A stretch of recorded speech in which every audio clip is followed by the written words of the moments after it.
Kamusta na mga kameds? May i-repair nga pala tayo ngayong isang cellphone. Ang issue nito yung sa power switch niya naputol. So hindi na siya ma-open ng may-ari kung mamamatay siya yung cellphone. So ang gagawin natin ngayon na i-repair natin to. So ang ginagawa pala ng may-ari dito iniiwasan niya na ma-total drain yung battery.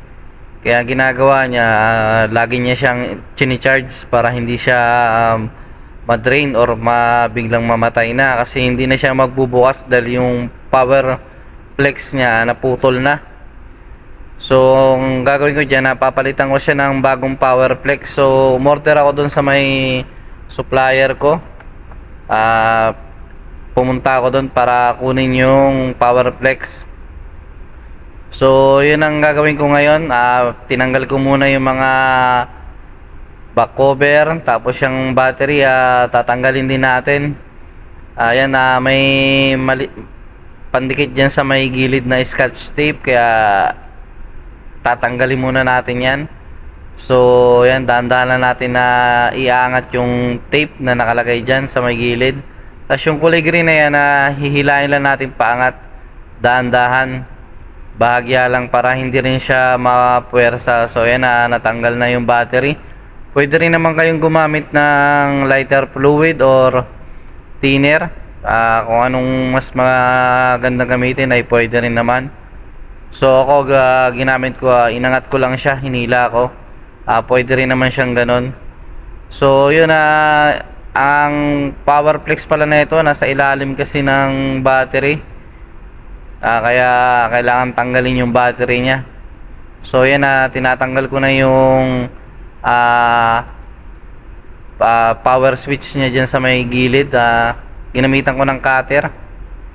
So para at least matanggal natin siya.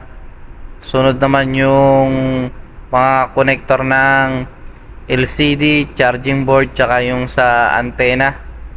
So yan ang mga kailangan tanggalin dyan. So yan, naangat ko na yung board ng cellphone. Tinatanggal ko naman dyan yung power flex para mapalitan na natin siya ng bago.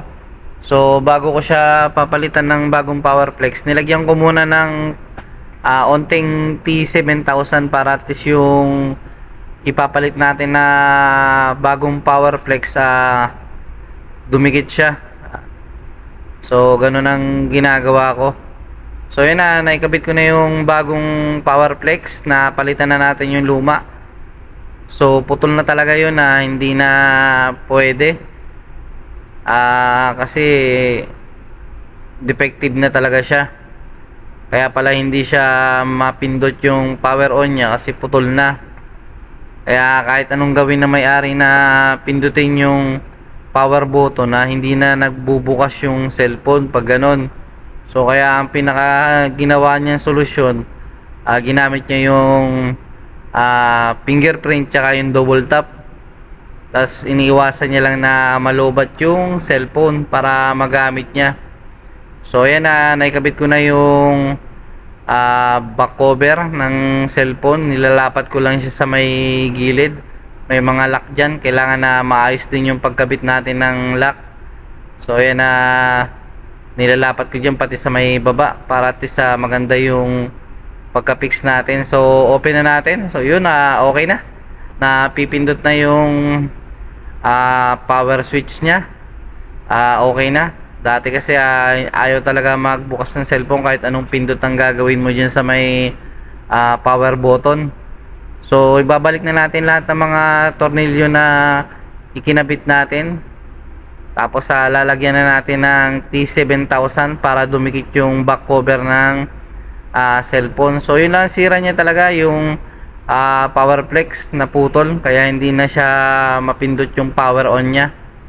So yan, ikakabit na natin yung back cover para ma-fix na tong cellphone at may ibalik na natin dun sa may-ari. So yan, okay na. Lalagyan na natin siya ng tape para hindi rin basta-basta matanggal yung idinikit natin na back cover na nilagyan natin ng T7000. So kahit mga 1 oras, 2 oras, pwede na rin tanggalin yun.